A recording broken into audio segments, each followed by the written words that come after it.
बिस्मिल्लाहिर्रहमानिर्रहीम। अस्सलाम वालेकुम नाज़रीन, मैं हूं सैयद अनवारुल हसन और आप देख रहे हैं प्रोग्राम सच के साथ पीटीवी न्यूज़ इस्लामाबाद स्टूडियो से। नाज़रीन, आज की नशिस्त में मुल्की सियासत पर गुफ्तगू करेंगे। पाकिस्तान डेमोक्रेटिक मूवमेंट की 31 जनवरी की डेडलाइन गुजर गई। वज़ीर-ए-आज़म इमरान खान मौजूद हैं और कायम दायम है। आज उन्होंने वफ़ाकी काबीना के इजलास की सरबराही की, जिसमें उनका ये कहना था कि अपोजिशन ना तो लॉन्ग मार्च कर सकी और ना ही बंदे इकट्ठे कर सकी। इसके साथ साथ उन्होंने कहा कि इस्तीफे देने के लिए किरदार और हिम्मत की ज़रूरत होती है, जो कि अपोजिशन के पास नहीं है। व्यूअर्स, काबीना इजलास में गुज़श्ता शब जब हम शो करके वापस अपने घरों को जा रहे थे तो श्रीनगर हाईवे पर G11 के चौक पर एक इंतहाई अफसोसनाक ट्रैफिक हादसा हुआ। गाड़ी की तेज़ रफ्तार आने की वजह से और सिग्नल को तोड़ने के बायस लैंड क्रूज़र थी, उसने एक सुजुकी को हिट किया और उसमें 4 अफराद जो जान की बाजी हार गए। अल्लाह ताला उनकी मग़फ़रत करे। बताया जाता है कि उस गाड़ी में, बड़ी गाड़ी में कशमाला तारिक साहिबा, उनके बेटे और शौहर मौजूद थे। पुलिस ने मुकदमा दर्ज कर लिया है। मैंने इसलिए को रिलेट किया काबीना से कि आज काबीना के इजलास में इस वाक़े का भी नोटिस लिया गया और वज़ीर इत्तलात व नशरियात सेनेटर शिबली फराज साहब ने कहा कि प्राइम मिनिस्टर साहब ने जो जितने भी मुतल्लिका अफराद हैं, जो अफसरान हैं, उनसे रिपोर्ट तलब किया है इस वाक़े के हवाले से। ये आपको याद होगा, इस्लामाबाद में भी रात गए अक्सर बहुत ज़्यादा तेज़ ड्राइविंग होती है, जिसकी वजह से हादसात की शरह में इजाफा हो रहा है। अपोजिशन की जो मैंने बात की, तो अपोजिशन से मुतल्लिक़ खबर यह है कि अब 4 फरवरी को PDM का सरबराही इजलास होने जा रहा है और मौलाना फजल रहमान साहब को मैं भी सुन रहा था, वो कह रहे थे कि इसमें अहम फैसले किए जाएंगे। आपके इल्म में है कि PPP की जानिब से तहरीक अदम एतमाद की बात है, लॉन्ग मार्च की बात हुई थी, इस्तीफ़ों की बात है। अब देखना यह है कि उस इजलास में क्या हतमी तौर पर फैसले किए जाते हैं। सेनेट इलेक्शन की अगर हम बात करें तो जमातें मुतहरक नज़र आ रही हैं। पार्लिमानी बोर्ड PTI ने बना लिया है, पीपल्स पार्टी ने बना लिया है, नून लीग ने भी फैसला किया है कि आप सेनेट के इलेक्शन में वो हिस्सा लेने जा रही हैं। और जैसे हुकूमत ने कहा, और कल प्राइम मिनिस्टर साहब जब सवाल जवाब का सेशन था आवाम के साथ, उन्होंने कहा कि आईनी तरमीमी बिल लेकर आ रहे हैं पार्लियामेंट में ओपन बैलेट के हवाले से। साथ में ओपन बैलेट की भी बात हो रही है और सियासी जोड़ तोड़ भी शामिल है। नून लीग के अरकान सूबाई असम्बली ने आज भी एक प्रेस कॉन्फ्रेंस की, जो कि जिनको पार्टी से फारिग कर दिया गया है और उन्होंने अलम बगावत बुलंद किया हुआ है मरियम नवाज की क़यादत पर। और साथ में सरदार उस्मान बुज़दार साहब जो वज़ीर आला पंजाब है, उनसे भी उनके अरकान सूबाई असम्बली की मुलाकातों का सिलसिला जारी है। पीपल्स पार्टी के कल रहनुमा फैसल करीम कुंडी साहब दावा कर रहे हैं कि 25 PTI के MNAs उनसे राब्ते में है। प्राइम मिनिस्टर इमरान खान साहब कह रहे हैं कि पैसे पहले भी इलेक्शन में चले थे और अभी भी उन्हें इल्म है कि कौन पैसे चला रहा है।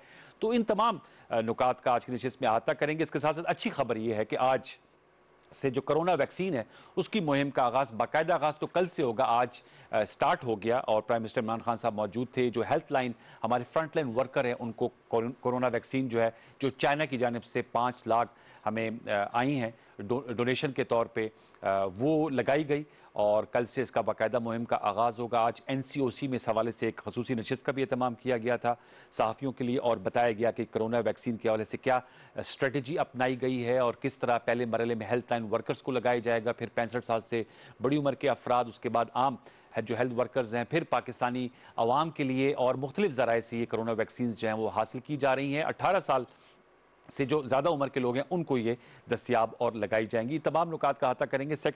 जब सेगमेंट में आएंगे तो ज़रा एक्सक्लूसिव गुफ्तगू कर रहे होंगे कोविड के हवाले से, लेकिन पहले सेगमेंट में हमें ज्वाइन किया 2 पाकिस्तान के माहनाज तज्जियाकार हैं, एनालिस्ट हैं, हम उन्हें वेलकम करते हैं।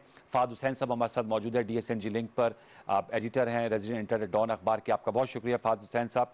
मुशर्रफ जैदी साहब हमने स्टूडियोज़ में ज्वाइन किया है, ज़बरदस्त किस्म के आप कॉलम लिखते हैं, अपना तजिया देते हैं। मुशर्रफ, आपका बहुत शुक्रिया।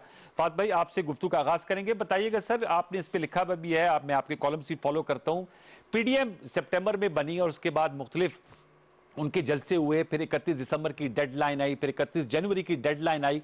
बाकी वो सारे दावे तो हवा होते हुए हमें नजर आ रहे हैं। अब 4 फरवरी को इजलास होने जा रहा है। मीडिया रिपोर्ट्स के मुताबिक आज प्राइम मिनिस्टर साहब ने कहा कि अगर वो जो लीडरशिप है अपोजिशन की अपने असासे बाहर से वापस ले आए, उनके मुताबिक जो चोरी का पैसा है वो वापस ले आए, तो वो इस्तीफा देने के लिए तैयार हैं। हुकूमत की एक तरफ जो पोजीशन है वो लग ऐसे रहा है कि पोजीशन ऑफ स्ट्रेंथ से गुफ्तगू कर रहे हैं और जो PDM है वो दोबारा आइंदा का लायबल तय करने के लिए 4 फरवरी को दोबारा बैठेंगे। क्या तज्जिया है? ये जो हुकूमत अपोजिशन आमने सामने थी, जो मूवमेंट थी, आपको लगता है कि अब ये TV टॉक शोज तक महदूद होकर रह गई PDM की मूवमेंट?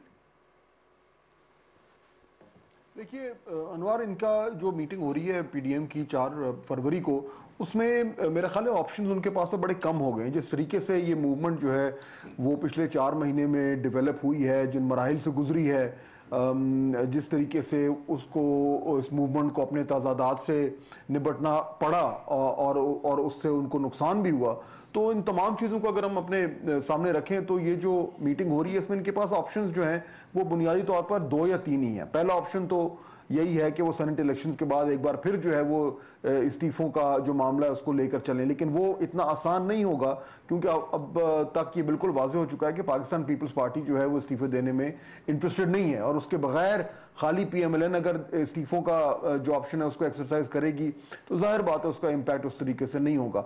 दूसरा इनके पास ऑप्शन है लॉन्ग मार्च करने का। वो मेरा ख्याल है ये एक्सरसाइज करेंगे, लेकिन सवाल ये पैदा होता है कि उस लॉन्ग मार्च से हुकूमत को क्या खतरा जो है वो महसूस हो सकता है। अगर तो वो इस तरह का प्लान कर रहे हैं कि वो आएंगे और धरना देंगे और वो बैठे रहेंगे जब तक यहाँ से मामला जो हैं वो किसी और डगर नहीं चलते, तो फिर तो एक अलग बात हो सकती है। लेकिन अभी तक जो मामला हमारे सामने हैं उसमें मुझे नहीं लग रहा कि ये कोई धरने के लिए आएंगे। मैक्सिमम ये होगा कि वो आके एक बड़ा जलसा करेंगे, जिस तरीके से इलेक्शन कमीशन के सामने उन्होंने किया था, धुआंधार तकरीरें होंगी और उसके बाद कोई अगले लाहेमल का ऐलान करके वापस चले जाएंगे। अभी तक तो ये लग रहा है। अब अगर कोई एक सरप्राइज आ जाए या कोई एकदम कोई नई चीज आ जाए तो जाहिर बात है उसको हम कुछ भी नहीं कह सकते। आफ्टर ऑल ये पाकिस्तानी सियासत है, इसमें यकदम कुछ भी हो सकता है। तहरीक अदम एतमाद के हवाले से आप समझते हैं, क्योंकि senate election is also round the corner और पीपल्स पार्टी जो है उनका दावा है कि उनसे एमएनएस पीटीआई के राब्ते में है। प्राइम मिनिस्टर इमरान खान साहब भी अब साहिवाल में मौजूद थे तो वो कहते हैं उन्हें इल्म है कि कौन सी पार्टी जो है वो फिर दोबारा खरीदो फरोख्त की तरफ जा रही है। ओपन बैलेटिंग की पीटीआई बहुत ज़्यादा एम्फेसाइज कर रहे हैं, रेफरेंस ले गए सुप्रीम कोर्ट में, अब आईनी तरमीमी पैकेज लेकर आ रहे हैं।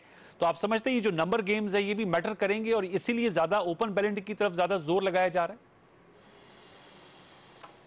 देखिए, नंबर्स गेम जब भी सीक्रेट बैलेट होता है तो वो मैटर करती हैं, और जहां पे इस तरह के इलेक्शन हो कि नंबर्स बहुत ही इवन हो तो वहां तो हमेशा ये खतरा रहता है। इस वक्त जो सेनेट में सूरत हाल है उसमें किसी भी जमात को जो है वो वाज़ेह अक्सरियत नहीं मिलती नजर आ रही है। अगर हर जो वोटर है सेनेट इलेक्शंस का, जो इलेक्टोरल कॉलेज का जो वोटर है, अगर वो अपनी पार्टी के हिसाब से वोट करे तो पाकिस्तान तहरीक इंसाफ को अक्सरियत नहीं मिलती। वो अपने इत्तेहादियों को मिलाकर भी फिर भी 2 या 3 वोट कम है एक आउटराइट मेजॉरिटी से। तो ये इस तरह के मामलात में खतरा हमेशा होता है। और ये बात दुरुस्त है कि पाकिस्तान तहरीक इंसाफ में बहुत सारे ऐसे लोग हैं, खासतौर पर पंजाब में, जो अपनी क़यादत से खुश नहीं है। जो जिस तरीके से पॉलिटिकल मैनेजमेंट हो रही है पीटीआई की पंजाब में, वो उससे खुश नहीं है। उनके काम नहीं हो रहे, उनके दीगर मामला जो हैं वो उस तरीके से जो है उनको सुलझाया नहीं जा रहा। तो इस तरह का खतरा तो मौजूद रहता है, और शायद यही वजह है कि पिछले दिनों वज़ीर आज़म ने यह भी अनाउंस किया कि उनको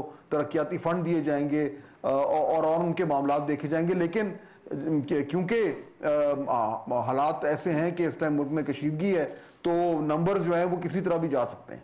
मुशर्रफ, आपकी क्या राय है? पहले तो बेजरा पीडीएम पे आपका क्या ओपिनियन है? मौलाना फजल रहमान साहब ने पहले वो तो बात कर रहे थे, वो तो पिंडी जाने की भी बात कर रहे थे, लॉन्ग मार्च की, और अब उन्होंने जो लेटेस्ट उनकी प्रेस कॉन्फ्रेंस मैंने सुनी, उन्होंने कहा हमारा झगड़ा तो हुकूमत के साथ है, इस्टेब्लिशमेंट के साथ हमारा कोई इख्तलाफ नहीं है, इख्तलाफ होगा, झगड़ा कोई नहीं है। तो ये जो पैंतरा बदला है इसकी क्या वजह है? जो भी वजह है, मौलाना साहब जो है वो बड़े मंझे हुए और बहुत ही मैं समझता हूँ समझदार जो है सियासी खिलाड़ी। तो ये समझदारी का मुजाहरा किया। जब देखे ना, हमारे वजीर आजम को क्रिकेट की एनालॉजीज का शौक है, तो जब पिच जो है उसमें बाउंस ज्यादा होगी, गेंद ज्यादा तेजी से आ रही होगी, तो मौलाना साहब को हुक मारना भी आता है और डक करना और रास्ते से हटना भी आता है। और जब स्लो पिच होगी और गेंद बिल्कुल बल्ले पे आ रही होगी और मतलब हाफ वॉली जो है लॉलीपॉप्स होंगी, तो मौलाना साहब उनको जो है नीचे जाके ट्रैक पे जाके वो मारे। लेकिन इनको तो बहुत सी हाफ वॉलीज और फुल टॉस मिलती है, हुकूमत पेट्रोलियम की कीमतों में इजाफा करती है। हर गेंद आपको नजर तो नहीं आ रही ना। हमें पाकिस्तान में या किसी भी मुल्क में सियासत में कुछ गेंदें सबके सामने नजर आती हैं और कुछ जो है वो छुपे छुपे अंधेरे में या किसी बंद कमरे में जो है वो कराई जाती है। तो ये पसे चिलमन कोई एक्टिविटी की वजह से मौलाना साहब का जो आप मैं सिर्फ ये कह रहा हूं कि माशाल्लाह मौलाना साहब ने अपने पूरी करियर में हमें बार बार ये वाज़ेह किया है कि उनको सियासत जो हुसूल है ताकत का, कुव्वत का, इसका खेल है। और ये खेल मौलाना साहब को बहुत अच्छी तरह खेलना आता है। क्या पीपल्स पार्टी के जो ये मूव्स हैं उसने उन्हें आउट मैनूवर किया है मौलाना साहब को, इसलिए मौलाना वो उस साहब तरफ के आ गए? बाद कोई रुतबे में सियासी गेम खेलने में मौलाना साहब के बाद किसी को अगर तमगा दिया जाए, अगर गोल्ड मेडल उनका है तो सिल्वर मेडल जो है वो आसिफ अली जरदारी का है। नहीं, बल्कि लेकिन नाकिदीन तो कहते हैं कि मौलाना साहब, बल्कि अब तो हाफिज हुसैन अहमद साहब ज़रा बात है, पहले उनके बड़े मोहतरम साथी रहे, वो तो कहते हैं पहले भी आए थे आज़ादी मार्च में तो इनसे पीपीपी और नून लीग ने हाथ कर दिया था और दोबारा तना छोड़ दिया है। नहीं, मैं देखें, इनका एक दूसरे के साथ कोई कमिटमेंट जो है उसके कोई माने नहीं है, सिवाय कोई शॉर्ट टर्म उनका अगर कुछ अहदाफ हों जिनमें वो कॉमनली बिलीव करते हैं। मैं नहीं समझता कि पीपीपी के जो अहदाफ हैं उनका कोई भी जोड़ है JUIF के और ख़ास तौर पे PML नून के। ये तीनों जमातें बड़ी मुख्तलिफ, लेकिन एक मिनिमम कॉमन एजेंडा बनाया था ना, वो जो नुकात इन्होंने 26 के करीब नहीं, लेकिन वो नहीं बनाया ना, क्योंकि जब वो आते थे, इवन जो शुरू की जो बहुत कामयाब इनकी रैलीज थी, उनके बाद अगले दिन जो प्रेस कॉन्फ्रेंसेस होती थी उसमें बड़े वाजे जो है नजर आता था कि एक जमात वो थोड़ी सी इस तरफ है, दूसरी जमात थोड़ी सी इस तरफ है, तीसरी जमात बिल्कुल तीसरी सिमत में। तो ये तो शुरू से हमें पता था और नजर आ रहा था कि जो ये जमातों के एजेंडा हैं वो मुख्तलिफ हैं, और अगर इन जमातों का वाकईतन उसूली मौक़िफ़ होता तो फिर ये एजेंडे एक दूसरे के साथ मिल सकते होते। लेकिन इनका कम अज़ कम मैं नहीं समझता कि इनका कोई ख़ास उसूली मौक़िफ़ है। ये सारा सियासत जो है वो खेल रहे हैं जो बिल्कुल बजा है। तो मतलब 4 फरवरी को आप समझते हैं नशिस्तन गुफ्तन बर्खास्तन ही होगी या something important will come out of it? 4 जनवरी में तो अब 4 फरवरी 4 फरवरी में तो बहुत कम टाइम रह गया है। आम इजलास होने जा रहे हैं, उन्होंने कहा है कभी भी 31 जनवरी की डेडलाइन गुजर गई ना, वो गुजर गई और शायद सेनेट इलेक्शन भी गुजर जाएं। लेकिन मैं समझता हूं कि अगर हुकूमत और ख़ास तौर पे वज़ीर आज़म इसको एरोगेंटली देखेंगे कि जी PDM जो है वो कभी कुछ थी ही नहीं और तितर बितर हो गई, तो ये गलती होगी। क्योंकि किसी भी वक्त कोई भी इशू जो है उसको उठा के उससे मोमेंटम बनाया जा सकता है। शर्त यह है कि जो दूसरा साइड कह रहा हो वो वाक़ईतन उसमें बिलीव करता हो। अगर जो मरियम नवाज शरीफ की जारहाना अप्रोच थी उसमें कुछ सदाकत होती, उनकी अपनी जमात के लोग उसमें वाक़ईतन बिलीव करते, PPP उसमें जो है यकीन रखती, मौलाना साहब जो है वो उनके साथ वाकई होते, तो अभी हम ये बात ना कर रहे होते। अभी हम बात कर रहे होते कि कितना ज़बरदस्त अगला जो है अगली चाल जो है PDM खेलने वाली है। तो PDM की जो कमज़ोरी है उसमें कोई हुकूमत का कमाल नहीं है, कोई ख़ास हुकूमत ने ऐसी चालाकी या ऐसी सियासी जो है वो नहीं दिखाई कारकर्दगी जिसकी वजह से PDM जो है वो इस वक्त ठप हो गया। इस वक्त उनकी हवा निकल गई। उनकी हवा निकलने की वाहिद वजह यह है कि उनकी गाड़ी में पेट्रोल जितना था वो खत्म हो गया और अब अनलेस के कोई नई चीज होती है तो वो मोमेंटम वो नहीं। अच्छा फाज साहब, आपकी क्या राय है? क्या हुकूमत का जो बयानिया है कि ये तमाम मेरे खिलाफ इकट्ठे हैं, जो प्राइम मिनिस्टर साहब कल भी कह रहे थे, वो मुतअद्दिद बार कह चुके हैं, और वो इनको NRO नहीं देंगे, अगर NRO देंगे तो मुल्क से गद्दारी होगी। और कल भी उन्होंने कहा कि फॉरेन फंडिंग केस में मुझे फंसाते ही खुद फंस गए हैं, हमारे पास तो 40,000 अकाउंट्स का डाटा है, इनके पास 10 का भी नहीं है। और फजल रहमान साहब, हाफिज हुसैन अहमद साहब का जो चशमकुशा इंटरव्यू है वो भी अब लेकर चले गए स्क्रूटनी कमेटी PMLN PPP के भी। क्या कहेंगे फात भाई आप इस हवाले से? देखिए, मैं मुशर्रफ ज़ैदी साहब से मैं इत्तफाक करूंगा कि ये PDM के जो मसाइल हुए उसमें उनकी तमाम तर जिम्मेदारी जो है वो उन जमातों पे आती है जो PDM का हिस्सा थे, और ख़ास तौर पे जो 3 बड़ी जमातें हैं, पीपल्स पार्टी, PMLN और JUI, वो क्योंकि खुद आपस में मिलकर और एक जो है वो एक उस पर एग्री नहीं कर पाए कि उनकी जो बेसिक जो ऑब्जेक्टिव है वो क्या है और वहां तक पहुंचने के लिए उन्हें क्या करने की जरूरत है और वो क्या नहीं करने के लिए तैयार। जब क्योंकि वो ये इस चीज पे इत्तेफाक नहीं कर पाए तो बिला आखिर जो है वो उनकी तहरीक जो है वो एक मंतकी अंजाम पे पहुंच गई और वो हदफ हासिल नहीं कर पाए जिसके लिए वो निकले थे और जिसका वो दावा कर रहे थे। इसमें हुकूमत ने कोई बहुत बड़ा तीर नहीं मारा, पहली बात। दूसरा, देखिए ये जो मामला है फॉरेन फंडिंग का, उसमें इस टाइम सियासी बयानबाजी तो हर तरफ से चल रही है, लेकिन ये आप ज़हन में रखें कि ओरिजिनली ये मामला पाकिस्तान तहरीक इंसाफ के हवाले से था, और जिस तरीके से हमारे यहाँ होता है कि जनाब आप पे अगर FIR हो तो आप एक क्रॉस FIR करवा देते हैं, उस तरीके से फिर पाकिस्तान तहरीक इंसाफ ने जो है वो दीगर जमातों के ऊपर भी इस तरह के इल्जाम तराशी शुरू की, और वो ठीक है, अच्छा किया, सबकी जो सूरत हाल है वो क्लियर होनी चाहिए। लेकिन अगर पाकिस्तान तहरीक इंसाफ का केस इतना ही साफ सुथरा होता और वाज़ेह होता तो ये 6 साल 7 साल उसको वो लटकाते ना, और वो हत्तल इम्कान ये कोशिश ना करते कि उनके अकाउंट्स की स्क्रूटनी जो है वो ना हो पाए। तो जाहिर बात है कोई ना कोई प्रॉब्लम तो है, लेकिन बहरहाल अगर सारी जमातों की अब तलाशी हो रही है तो अच्छी बात है, वाज़ेह हो जाएगा कि कौन जो है उसने तमाम तर कवानीन की खिलाफ वर्जी की थी और कौन जो है वो सियासी तौर पर जो है वो विक्टिम बनाया जा रहा है। आपने तलाशी की बात की, ब्रॉडशीट के हवाले से कमीशन बन गया है और नोटिफिकेशन और TORs भी आ गए हैं। आप समझते हैं उसमें भी जामे तलाशी होगी और कुछ ना कुछ निकलेगा? ब्रॉडशीट इंक्वायरी से ही आप समझते हैं कि निकलना बहुत मुश्किल है, लेकिन अब तो प्राइम मिनिस्टर साहब ने सरे महल और हुदैबिया पेपर मिल्स के केसेस की भी तहकीकात की बात की है। देखिए अनवर, मेरे ख्याल में ये हमारी बदकिस्मती है पाकिस्तान में कि जब भी हमारे पास एक सुनहरी मौका आता है कि हम उस तरह का एहतसाब करें जो जिस पे सबको यकीन हो, सबको एतमाद हो, तो वो मौका हम हमेशा खो देते हैं। ये एक ऐसा ही मौका था। यानी देखिए इसमें ये एक ब्रॉडशीट एक ऐसा इशू है जिसमें कितने मुख्तलिफ इदारों के लोग इन्वॉल्व रहे हैं जो अभी तक हकायक सामने आए हैं, कितनी मुख्तलिफ हुकूमतों के अदवार में ये मामलात हुए हैं, और कितने ज्यादा इसमें जो है वो प्लॉट्स और सब प्लॉट्स हैं। तो अगर वाकई में किसी भी इशू का बाकायदा तौर पर अगर तफ्तीश होनी चाहिए और एहतसाब होना चाहिए तो वो ये होना चाहिए था, क्योंकि इससे जो भी हमारे 20 साल में हमारे निज़ाम में जो ज्यादतियां होती रही हैं या गलतियां होती रही हैं या कोताहियां और नालायकियां होती रही हैं, वो भरकर सामने आती है। लेकिन मुझे बड़े अफसोस से कहना पड़ रहा है कि इस मामले को भी हिज़्ब रिवाया जो हमने सियासी बनाया और हुकूमत ने ये बड़ी ज्यादती की है कि इसको अपने सियासी मकासद के लिए इस्तेमाल करने के लिए जो है वो ये कमीशन बनाया। अब मुझे जज साहब की नीयत पे या उनकी कॉम्पिटेंस पे कोई शक नहीं है, लेकिन देखिए जब एक मामला मुतनाज़े हो गया है और हमें वाज़ेह तौर पर नजर आ रहा है कि उनका कॉन्फ्लिक्ट ऑफ इंटरेस्ट है,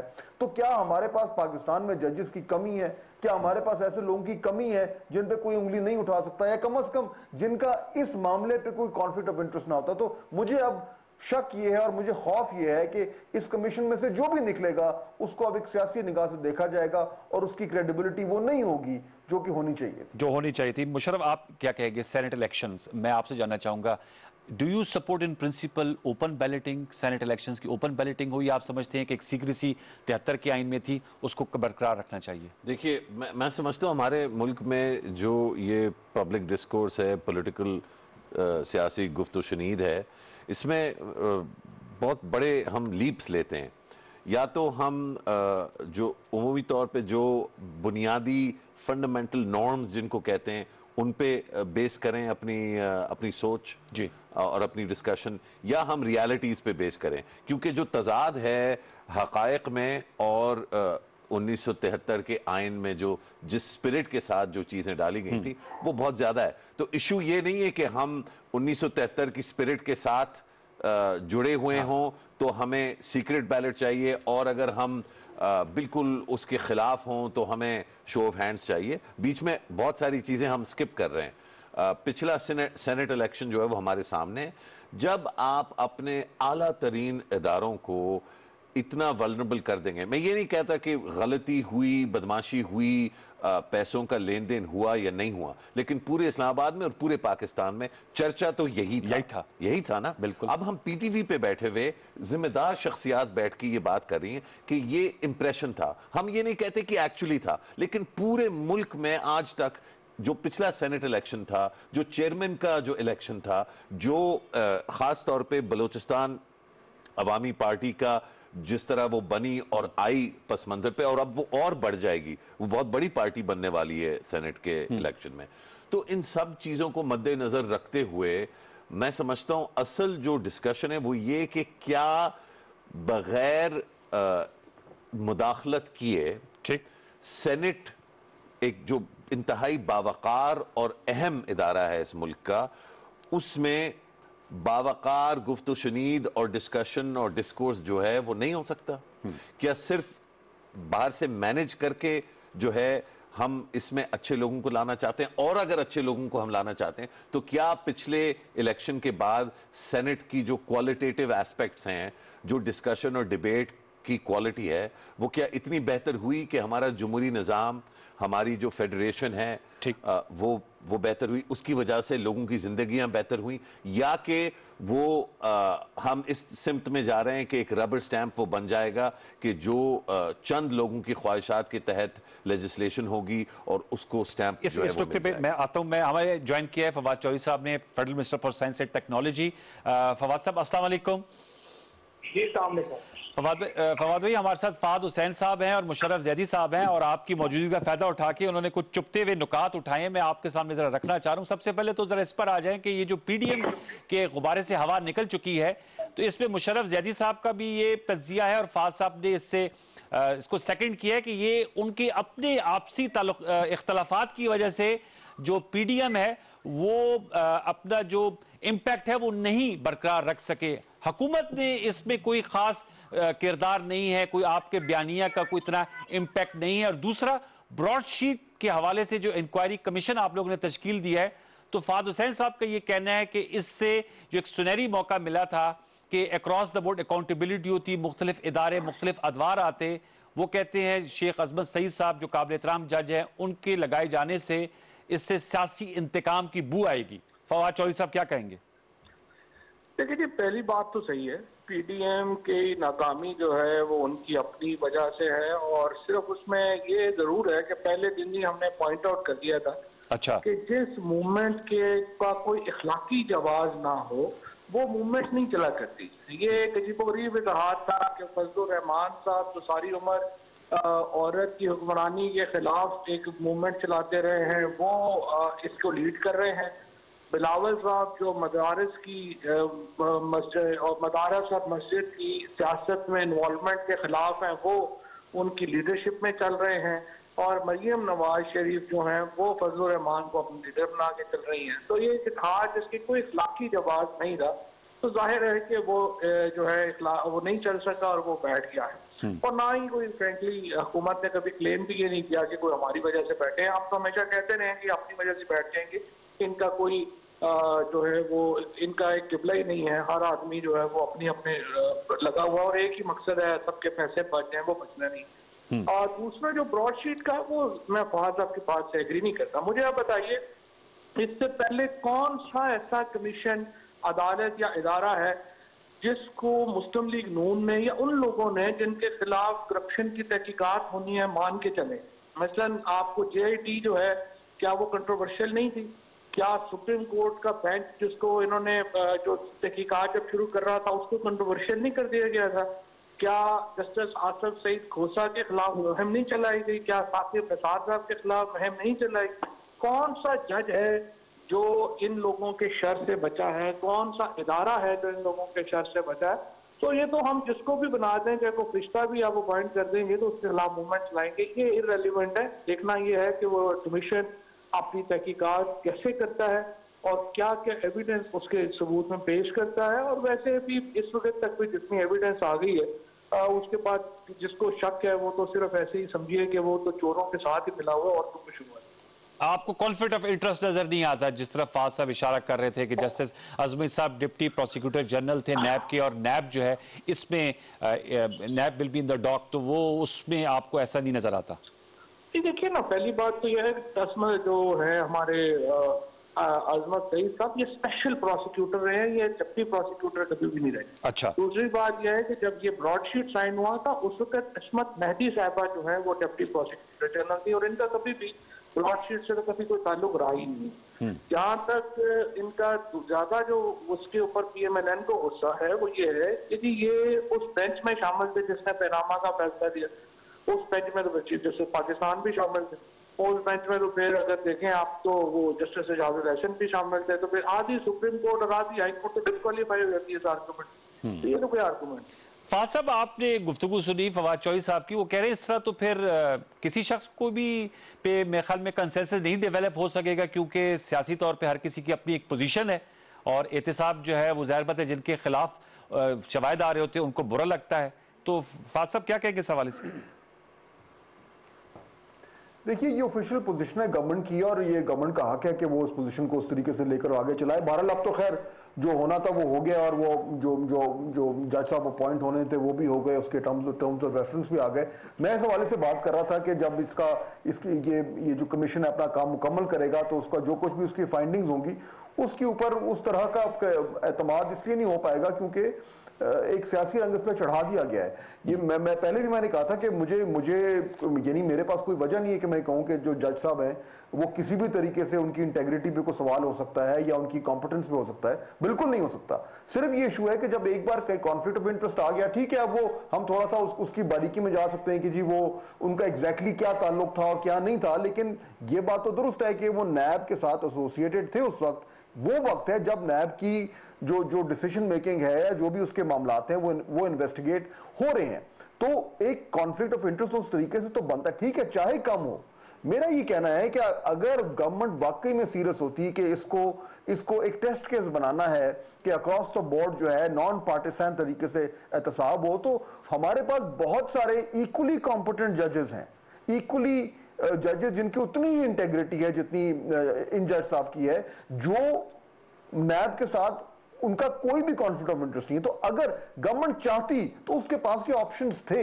मेरा सिर्फ ये एतराज है कि अब वो ऑप्शन एक्सरसाइज क्यों नहीं किया, जबकि गवर्नमेंट अच्छी तरह जानती है कि ये ऑप्शन एक्सरसाइज करके कल को जो भी फाइंडिंग्स आएंगी उनके ऊपर कोई ना कोई उंगलियां उठेंगी और एंड में होगा ये कि जो हमें मालूमात निकलनी चाहिए थी या जिस तरीके से एक्शन होना चाहिए था वो एक बार फिर जो है वो सियासत का शिकार हो जाएगा। फवाद साहब, ऑप्शंस थी हुकूमत के पास, अगर आप उस ऑप्शंस को एक्सरसाइज करते तो उससे जो नताइज निकलते उनको फिर कबूलियत ज्यादा मिलती, नुकता ये है। अच्छा नहीं, पहली बात तो ये है कि जिस तरह से मैंने कहा कि जो इस दौर में जब ये एग्रीमेंट साइन हुआ है या कैंसिल हुआ है या इसके मामलात से अजमत से सबका कभी कोई ताल्लुक नहीं रहा। अब जो फहद कह रहे हैं कि नहीं ऐसा बंदा होना चाहिए था जो नैब से कभी कोई ताल्लुक ना रहा हो, तो जो भी क्रिमिनल लॉयर है, जो कोई जो कि कोई किसान का ऐसा मशहूर लॉयर जिसको समझ है कि पॉसिबल ही नहीं है कि वो नैब के साथ या नैब के मुखालिफ पेश होता होगा या नैब के साथ पेश होता होगा, तो ये तो पॉसिबल ही नहीं है ना कि आप इनके हजारों सैकड़ों केस हैं, सारे जो बड़े वकील हैं वो एक हैसियत में या दूसरी हैसियत में नैब के साथ वाबस्ता रहे। तो जिस तरह से मैंने आपको कहा कि अगर आप रिश्ता के ऊपर से लाना चाहें तो वो फिर रिकमेंड करते हैं, वो हमारे पास तो नहीं। लिहाजा जो बेस्ट अवेलेबल चॉइस थी वो हमने एक्सरसाइज किए, और दूसरा जो उसकी जो इंक्वायरी जिसके ऊपर वो बेस करेंगे अपनी एविडेंस, वो बताएगी कि ये इंक्वायरी अच्छी है। ये तो फवाद साहब, ये जो सरे महल और हुदैबिया पेपर्स बिल्स, अब ये आप समझते हैं गड़े मुर्दे उखेड़ने से कुछ चीज निकलेगी, सामने आएगी?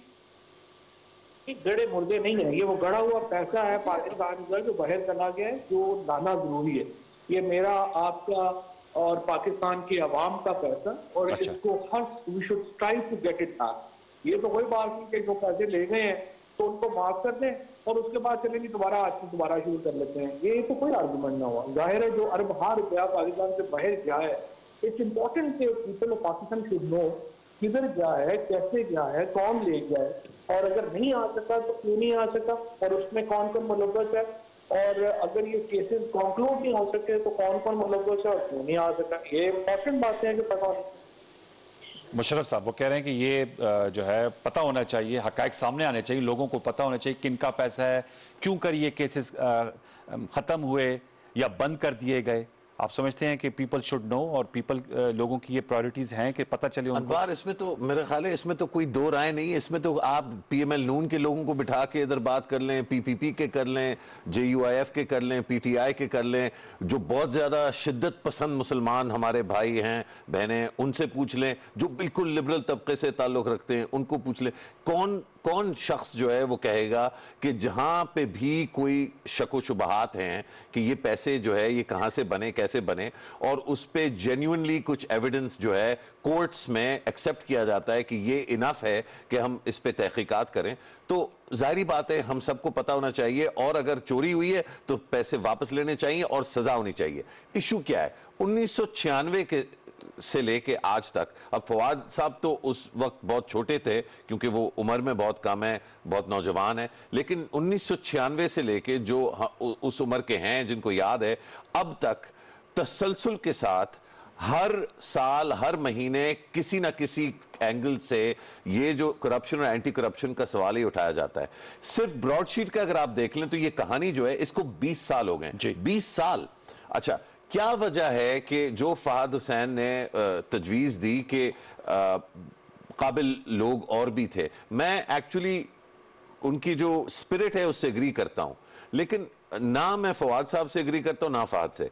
मेरा नहीं ख्याल कि हमारी जुडिशरी में वो सलाहियात हैं, और ये मैं तनकीद के तौर पे नहीं कह रहा, ये हकायक की बेस पे जिस सोफिस्टिकेशन से पैसे चोरी किए जाते हैं, मसलन शुगर क्राइसिस हुआ, वीट क्राइसिस हुआ, हुदैबिया हुआ, ये जितने भी हैं, वो लोग जो ये अगर यहां पैसे चोरी हुए हैं किसी भी केस में, तो जो लोग चोरी कर रहे हैं उनको बहुत अच्छी तरह से चोरी करनी आती है और अपना रास्ता छुपाना आता है। जो लोग उनको पकड़ने की कोशिश कर रहे हैं वो बेचारे लॉयर हैं, जज रहे हैं, उन्होंने बहुत दुनिया देखी है, इसमें कोई शक नहीं है, और अपने काम में वो बहुत अच्छे हैं, लेकिन उन्होंने पैसे चोरी करके तो नहीं इस तरह छुपाया ना। तो जो सलाहियात और जो कैपेबिलिटीज इस मुल्क को, इस रियासत को चाहिए, हमेशा के लिए ये जो अब मजाक सा जो बन गया है, और जिसकी बिना पे अब आप देखें कि जो बेचारगी का बयानिया, चाहे ठीक है अभी के लिए वो बंद हो गया हो, लेकिन हमें पता है कि बेचारगी का बयानिया पीपीपी हो, पीएमएल नून हो, और फवाद साहब अच्छी तरह जानते हैं, लोगों को साथ इन्होंने टाइम गुजारा है, वो जब अवाम के सामने रखा जाता है तो अवाम उसको मानती है। इसका मतलब ये कि जो ओवरऑल बयानिया है करप्शन का और चोरी का, उसमें वो सदाकत और वो सीरियसनेस अब नहीं रही कि अवाम उसके बेसिस पे फैसले करे। तो ये मैं समझता हूं इस रियासत के लिए, इस हुकूमत के लिए, खास तौर पे पीटीआई की हुकूमत के लिए और सब पाकिस्तानियों के लिए बिल्कुल अशद अब जरूरी हो गया है कि कुछ नया रास्ता इख्तियार किया जाए। करप्शन से लड़ना जरूरी है, लेकिन जिस तरह से हम लड़ते रहे हैं, जिन लोगों को हम उस अप्रोच में तब्दीली आनी चाहिए, उससे नहीं। तब्दीली means massive reform. Massive reform. Fawad साहब, इस पे आप क्या कहेंगे सर? फिर हमने अपने सेगमेंट को क्लोज करना है, इस पे आप क्या जवाब देंगे जो मुशर्रफ साहब ने नुकात उठाए? देखिए, पहली बात तो यह है कि ये तो मैं थोड़ा सा इससे एग्री नहीं करता कि पता नहीं चल सका कि क्या है कि मतलब जो सरे महल का पता चल गया, उसके बाद वो सीज हो गया, उसके बाद जब गवर्नमेंट चेंज हुई पाकिस्तान के अंदर, तो पहले जो जरदारी साहब जो इनकार कर रहे थे, इन्होंने लंदन में जाके मैजिस्ट्रेट को खुद एप्लीकेशन दी और वो पैसे सारे ले लिए। इसी तरीके से नवाज शरीफ साहब फील्ड अपार्टमेंट्स हैं, वो तो उनका है, तो कोई ऐसी बात नहीं है कि कोई चीज। प्रॉब्लम ये हुई कि जब हमने तय कर पे इनको सियासी मसलहतों के तहत एनआरओ दी, ये बात नहीं है कि लोगों को पता नहीं है या इतने को पाकिस्तान में लोग बेवकूफ हैं या चाहते हैं कि वो चीज नहीं है, और अभी भी लोगों ने एंटी करप्शन के नैरेटिव पे इमरान खान को वोट दिया है, किसी और नैरेटिव पे वोट नहीं हुआ। कोई आलू टमाटर सस्ते करने के लिए वोट नहीं दिया, वोट उन्होंने दिया था आप लोगों से, इन लोगों से हिसाब लें और पैसे वापस लें। आप जिसको पसंद है ये नैरेटिव या नहीं पसंद, अक्सरियत से ये फैसला किया था। And Imran Khan must stick to this narrative, और PTI is sticking to this narrative, क्योंकि लोगों ने इस narrative के ऊपर उनको वोट दिया है, और आज अगर हम इक़्तिदार में है तो अकाउंटेबिलिटी के वादे पर इक़्तिदार में है। तो ऐसा नहीं है कि लोगों जो है इस तरह वोट नहीं देते, लोगों ने इसी पे वोट दिया, चोरियों का भी पता है, और ये हिसाब लेना जरूरी है। और ये हिसाब इसलिए नहीं हो सका कि परवेज मुशर्रफ साहब हो और उससे पहले PTI और पीपल्स पार्टी और PMLN वाले आपस में मुके हुए थे। तो पहली दफा एक इमरान खान ने एक फैसला किया है कि वो एनआरओ देने को तैयार नहीं। देखते हैं, इंशाल्लाह, उम्मीद है ये पैसा वापस आएगा। फहद साहब, आप कुछ कहना चाहते थे? Then we have to close. Fahad साहब, आप कुछ कहना चाह रहे थे इस हवाले से? फहद हुसैन साहब।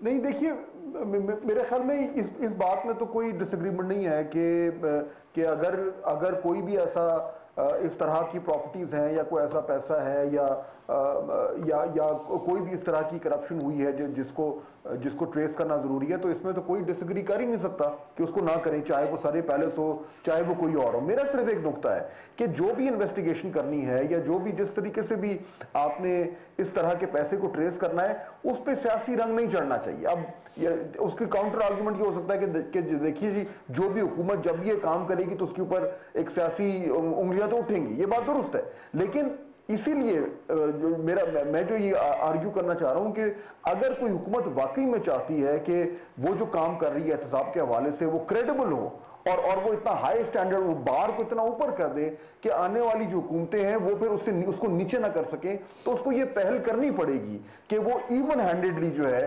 वो तमाम तर जो एहतसाब है उसके अमल को चलाए।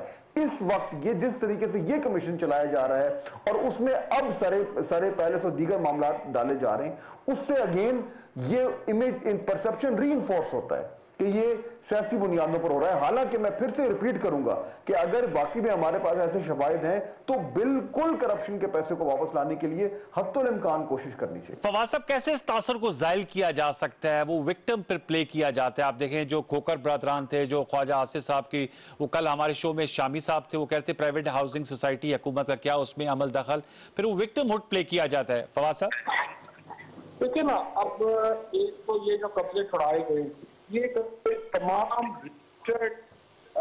अथॉरिटीज जो है, लैंड जो है वो पेश किया गया है, वो अदालतों में गए हैं, अदालतों ने पूरा देख के स्टे ऑर्डर जो है वो खत्म किए हैं।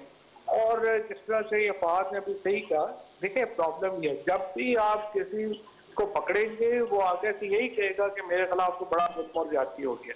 हकीकत ये है कि आप ये जो मीडिया के अंदर जो डिस्कोर्स है ना, जो एब्सेंट है, वो ये होना चाहिए कि जो एविडेंस मौजूद है उसको एवेल्युएट करें। मसलन जो शहबाज शरीफ साहब का केस है, उसके अंदर कभी किसी प्रोग्राम ने ये नहीं किया कि जो वहां पे 43 वॉल्यूम का एविडेंस पेश किया गया है, उस एविडेंस को देखें और एवेल्युएट करें। इसी तरह से ये जो खोखर बरदरान है, ये ख्वाजा आसिफ है, उनके खिलाफ जो एविडेंस है आप पकड़ें उसको और एवेल्युएट करें कि वो एविडेंस अच्छी है या नहीं है, और उसके बाद अपनी स्टोरीज करें।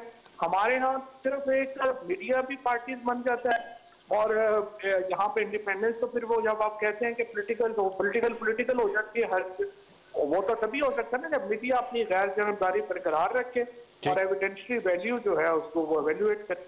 चलें, बहुत बहुत शुक्रिया फवाद चौधरी साहब, आपने हमसे गुफ्तगू की। फाद हुसैन साहब, आपका बहुत शुक्रिया। मुशर्रफ जैदी साहब, thank you so much for joining us. Viewers, ये जो इस वक्त पॉलिटिकल सिनेरियो पे जो इश्यूज हैं उनको हमने उसका अहाता करने की कोशिश की। अब आने वाले दिनों में देखते हैं कि पीडीएम की मूवमेंट किस तरफ जाती है, ब्रॉडशीट की जो इंक्वायरी कमीशन है उससे क्या तहकीकात में किन किन महकमों को कॉप्ट किया जाता है और क्या नताइज उसके निकलते हैं। आने वाले दिनों में तमाम चीज़ों का अहाता करेंगे। ब्रेक पे जाएंगे, ब्रेक के बाद आएंगे तो कोविड वैक्सीन जिसका कल से बाकायदा आगाज़ हो रहा है, इसकी अफादियत, इसका रोड मैप, तमाम नुकात पर गुफ्तगू करेंगे। हमारे साथ रहिए।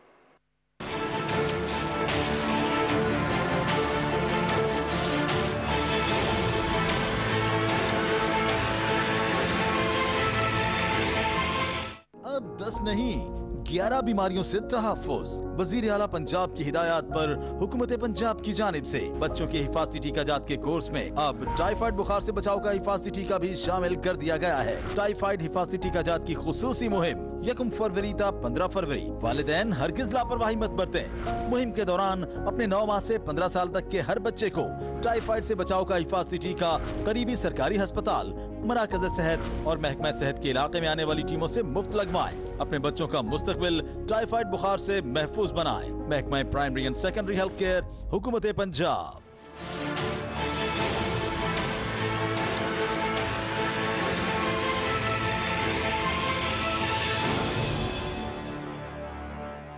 Welcome back viewers. हमें ज्वाइन किया है पार्लिमानी सेक्रेटरी बराए सेहत, मेंबर कौमी असम्बली पाकिस्तान तहरीक इंसाफ से आपका ताल्लुक है, डॉक्टर नौशीन हामिद साहब। आपका बहुत शुक्रिया डॉक्टर साहबा कि आपने वक्त निकाला। व्यूअर्स, कोविड-19 में हमने बहुत मुतअद्दिद नशिस्तें की। अब एक अच्छा मौका और पुरमसरत मौका ये है कि सेकंड फेज़ भी पाकिस्तान में आज हमें बताया गया NCOC के इजलास में कि नीचे जा रही है, और दूसरा जो कोविड वैक्सीन है वो कल से एडमिनिस्टर होना शुरू हो जाएंगी। आज प्राइम मिनिस्टर साहब सिंबॉलिकली वहाँ मौजूद थे और डॉक्टर जो health line front line worker हैं उनको वैक्सीन लगी। डॉक्टर साहब, मैं आपसे जानना चाहूँगा, आप ज़्यादा लोगों को बताइएगा, अब ये 5 लाख वैक्सीन आपके पास आई हैं तो फर्स्ट प्रायोरिटी हमारे हेल्थ फ्रंट लाइन वर्कर्स हैं, उनको एडमिनिस्टर होगी, सूबों में तकसीम होगी, क्या तरीक़ाकार होगा? जी बिल्कुल, देखें जी, इस वक्त ये सूबों के साथ मिल के एक लाए अमल बनाया गया है। जिस तरह से आपको पता है कि NCOC ने एक वेबसाइट लॉन्च की थी जिसके ऊपर हमने कहा था कि जो हमारे हेल्थ केयर के फ्रंट लाइन वर्कर्स हैं वो उसके ऊपर अपनी रजिस्ट्रेशन कराएं। उसके लिए कुछ क्राइटेरिया सेट किए गए थे। तो उस वेबसाइट पे तकरीबन 4.5 लाख हेल्थ केयर वर्कर्स जो हैं वो रजिस्टर हो चुके हुए हैं। तो अब सबसे पहले प्रायोरिटी तो उनको देने की है और उसके लिए लाहे अमल ये बनाया गया है कि ये चूँकि सूबों में डिस्पैच हो गई है, वहाँ पहुँच गई है, कल से सूबे जो है अब आगे उनकी जिम्मेदारी उन्होंने लगाना है। तो इसके लिए जौन सी हाई बर्डन सिटीज़ हैं कि जहाँ पर इस वक्त कोरोना का पॉजिटिविटी रेशियो बाकी मुल्क के मुकाबले में ज़्यादा है, पहले उन सिटीज़ को और वो टारगेट बता किया रहे थे जा कि रहा है। कराची है, इस्लामाबाद है, जी। पेशावर है, हैदराबाद भी है जी, बिल्कुल। और इन शहरों में भी चूंकि अभी लाहौर भी है। महदूद तादाद में चूंकि वैक्सीन है, तो इन शहरों में भी उन हॉस्पिटल्स को टारगेट किया जा रहा है जो कि जहां पर सबसे ज्यादा इस वक्त कोरोना के पेशेंट्स मौजूद हैं। और ये डॉक्टर्स उनको ट्रीट करते हैं, इसलिए इनको लगेगी। सिर्फ डॉक्टर्स नहीं, नर्सेस भी, पैरामेडिकल स्टाफ, टेक्नीशियंस जो कि वेंटिलेटर्स को हैंडल करते हैं, वो एम्बुलेंस ड्राइवर्स जो कि कोरोना पेशेंट्स को कम्यूट करते हैं, तो ये तमाम जो बिल्कुल फ्रंट लाइन पे इस वक्त कोरोना के साथ डील कर रहे हैं, ये सबसे पहले प्रायोरिटी उनकी। अब ये जरूर बताएगा व्यूअर्स को, इसके कुछ साइड इफेक्ट्स तो नहीं है? क्योंकि मीडिया पे बहुत से बयानात आ जाते हैं, डॉक्टर यास्मीन राशिद साहबा के भी आए कि इसमें रिस्क्स इन्वॉल्व हैं। देखिए, रिस्क तो मैं समझती हूँ कि एक पैरासीटामोल की गोली में भी होता है। कोई भी मेडिसिन अगर आप लेते हैं, वो किसको क्या रिएक्ट कर दे, यू नेवर नो। अच्छा। तो इसलिए हर दवाई के अनफोर्सीन कई दफ़ा एडवर्स इफेक्ट होते हैं, that can be with any medicine. मगर इस वैक्सीन की जो सेफ ट्रायल्स हुए हैं, उसमें इसकी सेफ्टी को इंश्योर किया गया और इसके जो साइड इफ़ेक्ट्स हैं, वो पेन एट इंजेक्शन साइट है, थोड़ी सी वो आपकी आर्म में पेन होती है, आपको हल्का फीवर हो सकता है, बॉडी एक्स हो सकते हैं, जो कि सिंपल पैनाडोल से 2-3 दिन में चले जाते हैं। और इन साइड इफ़ेक्ट्स की प्रेजेंस जो है वो एक खुश आइन बात होती है। इसका ये मतलब होता है कि ये वैक्सीन काम कर रही है और आपकी बॉडी की कुव्वत मुदाफ़ियत जो है वो काम करना शुरू कर रही है। और ये मुझे इसलिए बताया गया कि आप लोगों ने कहा था कि फर्स्ट फेज में जो सेकंड पार्ट है वो 65 साल से ज़्यादा उम्र के जो हमारे मोहतरम शहरी उनको लगेगा, उनको बहुत सी और भी प्रॉब्लम्स होती हैं, किडनी का इशू होता है, ब्लड प्रेशर, डायबिटीज़, उनके लिए सेफ है, वो लगाना चाहिए उनको जी बिल्कुल। जी बिल्कुल, क्योंकि देखें ये एक वो इनएक्टिवेटेड सा वायरस होता है, इसके कोई ऐसी डेंजरस इसमें कोई चीज़ नहीं है।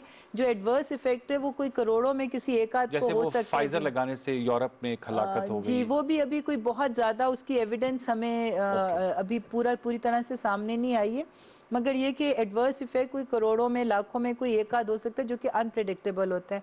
मगर पाकिस्तानी गवर्नमेंट ने जो है वो सेफ्टी के ऊपर और क्वालिटी के ऊपर कॉम्प्रोमाइज़ नहीं किया। अब जरा वैक्सीन पे आप आते हैं, ये मुझे बताएगा कि आज हमने सवाल ही पूछा एनसीओसी में, मैं इसलिए आपकी मौजूदगी का फ़ायदा उठा के सूबाई हुकूमतें, प्राइवेट सेक्टर खुद से भी मंगवा सकते हैं ये कोविड-19 वैक्सीन? ये तो आप हुकूमत मंगवा रही है और ये मुफ्त लोगों को लगेगी, वो भी मंगवा सकते हैं? इंटाइटल्ड हैं सूबाई हुकूमतें, प्राइवेट सेक्टर, फार्मास्यूटिकल्स? पीछे वैसे तो ये फेडरल गवर्नमेंट जो है वो अपनी रिस्पॉन्सिबिलिटी को पूरी तरह से ओन कर रही है और हमारा प्रोग्राम यही है कि जितनी पॉपुलेशन को लगनी चाहिए, जो हमारी टारगेट पॉपुलेशन है, उसके लिए तमाम वैक्सीन जो है वो गवर्नमेंट खुद मंगवाएगी। और ये थोड़ा सा एक टाइम कंज्यूमिंग प्रोसेस है। ये अब 2-3 हफ्ते के गैप से कंसाइनमेंट्स आनी शुरू हो जाएंगी। आज हमें जैसे कि कल कोवैक्स की तरफ से लेटर रिसीव हो गया है कि वो भी 1.7 मिलियन हमें दे रहे हैं, जिसमें से पहली जो 6 मिलियन की खेप है वो भी 2-3 हफ्ते में, इसी क्वार्टर में हमारे पास पहुंच जाएगी। तो फेडरल गवर्नमेंट अपनी जिम्मेदारी ओन कर रही है और वो अपना बंदोबस्त पूरा कर रही है। मगर चूंकि कुछ एक आध प्रोविंस को तहफ़्फ़ुज़ात थे, वो चाहते थे कि उनको खुद को भी इजाज़त दे और प्राइवेट सेक्टर ने भी परमिशन मांगी थी, तो हुकूमत ने उनको बिल्कुल इजाज़त दे दी है कि वो मंगा सकते हैं थ्रू प्रॉपर जो आपका प्रोसीजर है कि ड्रैप में जो आपने रजिस्ट्रेशन करानी है और जो एक प्रोसीजर होता है उसके मुस्तनद होने की ये भी कोई तरीक़ाकार होगा? लेट से कोई प्राइवेट सेक्टर मंगवा ले और कहे फार्मास्यूटिकल कीजिए अगर आप लोग हमसे लें, या प्राइवेट हॉस्पिटल्स लगाएं? जी, वो उन्हीं मेडिसिन को मंगा सकेंगे, उन्हीं वैक्सीन को मंगा सकेंगे जिनका ड्रैप ने अप्रूवल दिया हुआ है। और इस वक्त ड्रैप ने साइनोफार्म का अप्रूवल दे दिया, जो कि हमें आप लगने कल से लगेंगी। जी, कल से लगेंगी। और उसके अलावा एस्ट्राजेनेका जो कि आइंदा 2-3 हफ्ते में हमारे पास पहुंच जाएगी। और इस वक्त स्पुतनिक जो रशियन वैक्सीन है, उसका अप्रूवल जो है वो अंडर कंसिडरेशन है, शायद वो भी 2-4 दिनों में उसका अप्रूवल भी फाइनल। और फाइजर है और मॉडर्ना भी है। जी, वो अब जैसे जैसे वो आएंगी तो उनका अप्रूवल मिल जाएगा। इस वक्त ये 2 वैक्सीन का फाइनल अप्रूवल ड्रैप दे चुकी हुई है, जो साइनोफार्म है और एस्ट्राजेनेका। और इनकी कीमतों का तयन भी आप लोग करेंगे? क्या होगा जो कि सूबे मंगवा रहे हैं या प्राइवेट सेक्टर से आएंगे, क्योंकि ये तो फ्री है ना? उसकी कीमतों का क्या तयन होगा? देखिए, वो इसके लिए एक मैकेनिज्म होता है ड्रैप के पास। अच्छा। और वो होता है कि आपकी प्राइसिंग पॉलिसी जो है उसके तहत आप कोई भी दवाई जब नई मुल्क में आती है तो उसका कंपैरेटिव एक असेसमेंट होती है विद नेबरिंग कंट्रीज़। कुछ कंट्रीज़ को हमने अपनी रेफरेंस के लिए रखा हुआ है। पर ये चूँकि वैक्सीन पहली दफ़ा दुनिया में आई है और ये हमारी बाकी उसकी रेफरेंस रेंज वाली कंट्रीज़ में ये नहीं मौजूद है, वहाँ प्रोड्यूस नहीं हो रही है, इसलिए इसकी प्राइसिंग में थोड़े से रोड ब्लॉक्स आ रहे हैं जिसके ऊपर काम हो रहा है। तो वो इंशाल्लाह ताला बाय द टाइम वो आएगी, क्योंकि मैं समझती हूँ कि प्राइवेट सेक्टर को भी इसको लाने में 3 से 4 महीने कम से कम लगेंगे, उससे पहले इनके पास भी नहीं आ सकेगी, क्योंकि ये स्मॉल क्वांटिटीज़ में ऑर्डर करेंगे और इस वक्त ये गवर्नमेंट टू गवर्नमेंट जो कि डील्स हो रही हैं और बड़ी क्वांटिटीज़ हैं, तो वो मैं समझती हूँ कि प्राइवेट सेक्टर को लाने में थोड़ा टाइम लगेगा, तब तक इंशाल्लाह कोई मैकेनिज्म डिवाइस हो जाएगा। दूसरा डॉक्टर साहब, मैं चूंकि आपके पास जो है वो मास्क भी है, मैंने भी सैनिटाइजर रखा है, लोगों को ये भी बताना है कि सेकंड वेव नीचे आ रही है अल्हम्दुलिल्लाह और वैक्सीन भी शुरू हो जाएगी, लेकिन we don't have to lower the guard, हमने एहतियात का दामन नहीं छोड़ना। जी बिल्कुल, इसमें कोई वो शक वाली बात नहीं, चाहे वैक्सीन लगी हुई भी हो। जी बिल्कुल, देखें वैक्सीन की एफिकेसी जो है वो हमारे पास जो रिपोर्ट्स हैं वो 79.6% है, यूएई में ये इस्तेमाल हुई है, वो इसकी एफिकेसी जो है वो 86% डिक्लेयर कर रहे हैं। ये साइनोफार्म की? जी साइनोफार्म की। तो इसमें आप ये देख लें कि 100% तो नहीं है ना, तो लगने के बाद भी 5-10% जो है वो चांस है कि आप ये डिजीज कॉन्ट्रैक्ट कर सकते हैं, तो इसलिए मैं समझती हूँ कि एहतियात बहुत जरूरी है। जिनको कोविड हो गया है और वो उनकी एंटीबॉडी और वो अल्लाह ताला ने उनको सेहत दी, उनकी एंटीबॉडीज बन गई, क्या उनको भी वैक्सीन लगानी चाहिए या उनको नहीं लगानी चाहिए? देखिए जी, अभी इसके बारे में यही कहा जा रहा है कि उनको भी, क्योंकि ये एंटीबॉडीज़ जो हैं ये कितनी देर बॉडी में लास्ट करेंगी ये अभी डिटर्मिन नहीं हो सका, इसके ऊपर अभी रिसर्चेस जारी हैं और जिन लोगों को हो गया हुआ है उनके कुछ महीनों के बाद टेस्ट हो रहे हैं टाइटर देखने के। इसमें अभी मुख्तलिफ स्कूल ऑफ थॉट्स हैं, कुछ लोग कह रहे हैं कि इसकी इम्यूनिटी लॉन्ग लास्टिंग होगी, ईयर्स तक रहेगी, क्योंकि वो हमारा निज़ाम कुछ ऐसे कि अल्लाह ताला ने हमारी बॉडी में कुछ मेमोरी सेल्स भी बनाए होते हैं। अच्छा। तो अगर एंटीबॉडीज़ ख़त्म भी हो जाएं तो वो मेमोरी सेल्स अगर वो दोबारा से कहीं आए तो वो आइडेंटिफाई कर लेती है कि ये वही वायरस है और वो जल्दी एंटीबॉडीज़ बनाने का सिलसिला शुरू हो जाता है। तो ये कॉम्प्लिकेटेड सा निज़ाम अल्लाह ने बनाया हुआ है, मगर मैं समझती हूँ कि हमें इसके बारे में अभी बहुत नहीं पता, क्योंकि ये वायरस पहली दफ़ा आया है, ये कितनी देर एंटीबॉडीज़ रहेंगी और हर बंदे का रिस्पॉन्स भी फ़र्क है, पर्सन टू पर्सन भी फ़र्क होता है। अब मैम ये मुझे बताएगा कि टुवर्ड्स द एंड के हर्ड इम्यूनिटी की भी हमने बहुत सी बात सुनी थी, अब ये सेकंड फेज भी अल्लाह के फजल से अब नीचे जा रही है, हर्ड इम्यूनिटी हम अचीव कर लेंगे और कब तक करेंगे? और ये भी आज हमें पता चला कि ये 18 साल से जो ज्यादा उम्र के अफराद हैं उनको ये वैक्सीन लगेगी, तो हमारी तो आबादी माशाल्लाह सबसे यंगेस्ट है, तो इसका मतलब आप लोगों के लिए टारगेट तो फिर 100 मिलियन ही हुआ। जी 100 मिलियन बिल्कुल, क्योंकि अभी तक पूरी दुनिया में 18 ईयर्स से कम के लिए अलाउ नहीं किया गया, सिर्फ फाइजर की वैक्सीन ऐसी है जो 16+ को अलाउ किया गया, वो भी 2 ईयर्स का ब्रैकेट हमें मिलता है कि 16+ को अलाउ किया गया है। तो 100 मिलियन हमारा टारगेट है, इसमें से अगर हम 70 मिलियन को लगा लेते हैं तो 70 चूँकि % जो होता है वो हर्ड इम्यूनिटी के लिए इफेक्टिव होती है,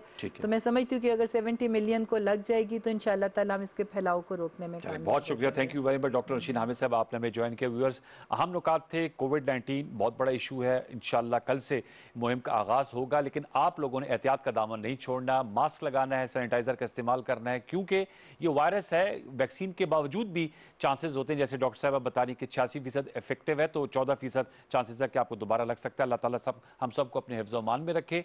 आज के लिए यही कुछ, इंशाल्लाह आपसे मुलाकात होगी कल 10:05। तब तक के लिए सैयद अनवारुल हसन और सच के साथ की प्रोडक्शन टीम को इजाज़त दीजिए। अपना बहुत सा ख्याल रखिए। अल्लाह ने के बाद।